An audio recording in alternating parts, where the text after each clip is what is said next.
All right, so you're ready to start training. That's awesome. But now you're at a crossroads, facing this huge question in the fitness world. A question that honestly stops a ton of people dead in their tracks before they even begin. So, what's it going to be? Calisthenics or the gym?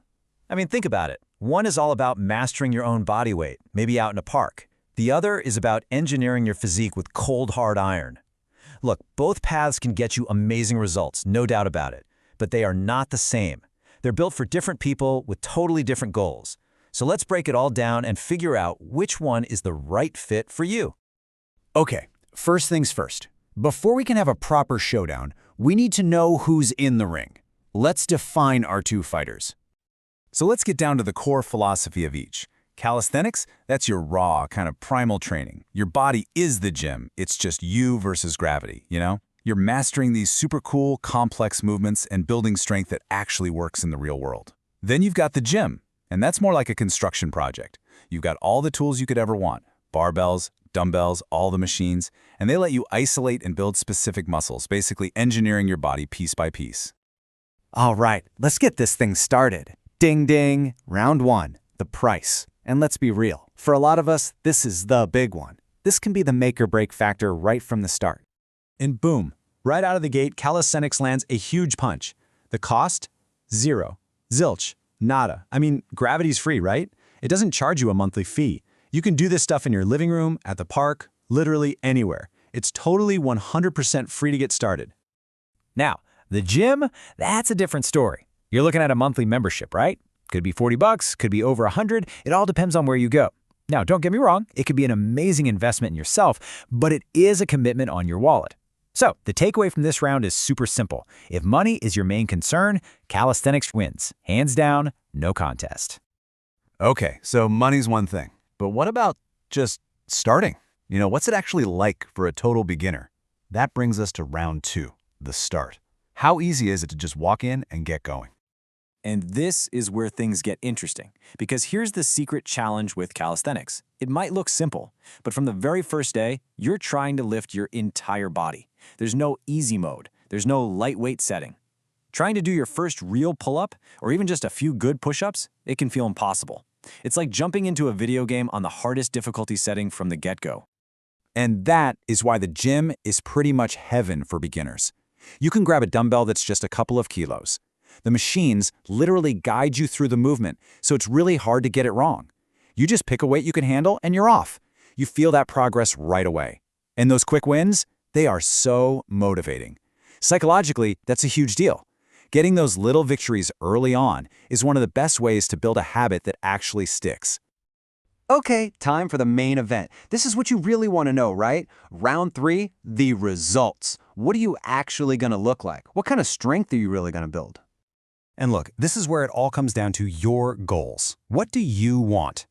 Calisthenics is the absolute king of what we call functional power and body control. You're learning to move your body as one powerful athletic machine, and you get that lean, powerful look. But the gym? Oh, the gym is the undisputed champ for building maximum muscle size and just pure, raw strength. If your goal is to sculpt a perfectly symmetrical, stone-like physique and you want to hit every single muscle, the gym is your arena. So how do you actually get stronger with these two methods? Well, in calisthenics, it's all about the skill grind. It's like a video game. You don't just add more weight. You have to unlock the next level of the exercise. You start by mastering push-ups. Then you level up to something harder, like archer push-ups. And your ultimate goal, your final boss battle, is unlocking that insane one-arm push-up. It's a long road, for sure. But man, is it rewarding when you finally get there. Now, compare that to the gym, where progression is just beautifully simple. It's called progressive overload. This week, you bench 50 kilos. Next week, you just add a tiny bit more, maybe 52.5. And that's it. Boom, progress. It's so straightforward you can write it down in a logbook and literally see yourself getting stronger week after week. And that is incredibly motivating. Okay, but what if your main goal is just to lose some fat? Now, we all know diet is number one here, but how you train definitely matters. And honestly, if you're a beginner carrying some extra weight, trying to do bodyweight exercises like a push-up can be really, really tough. The gym offers a much gentler starting point. The exercises scale to your level. Plus, you've got treadmills, bikes, all that stuff right there to help you burn extra calories and accelerate your progress. So, after all that, who is the champion? We've gone through the rounds, the price, the start, the results. Who comes out on top? Let's get to the final verdict and see who takes the belt. And here's the thing, the big reveal. There is no single winner. The real champion? Well, it's gotta be you. It all boils down to your life, your goals. Are you on a tight budget or just crave the freedom to train anywhere? Calisthenics is your winner, no question. But if you're a total beginner and your number one goal is to pack on as much muscle as efficiently as possible, the gym is going to take the crown. See, it's not about which one is better. It's about which one is better for you right now. But wait, here's the final and maybe the most crucial point of all. This isn't a life sentence, okay? You don't have to pick a side and stick with it forever. The reality is, nothing stops you from mixing both. You can build a super powerful strength base in the gym and then practice calisthenic skills for athleticism and body control. That combination, that can truly give you the best of both worlds. So, there you have it. The battle is over, you have the blueprint, you understand the trade-offs, and you know the paths. The only question left now is the one that really matters. What are you going to build?